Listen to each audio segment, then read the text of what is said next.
কিয়ামতের দিন সর্বপ্রথম কোন আমলের হিসাব নেওয়া হবে?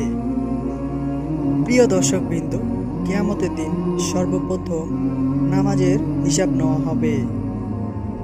আর যে ব্যক্তি এই হিসাবে ব্যর্থ হবে আর তাকে শাস্তি দেওয়া হবে, যেমনটি রাসূলুল্লাহ সাল্লাল্লাহু আলাইহি সাল্লাম বলেছেন, নামাজ হলো দ্বীনের স্তম্ভ। যে নামাজ পড়ল সে দিনকে, ইসলামকে প্রতিষ্ঠা করল, আর যে নামাজকে ত্যাগ করল সে যেন দিনকে ধ্বংস করল। সুদূরাংশ একজন মুসলিমের সফলতা বা ব্যর্থতার মূল রহস্য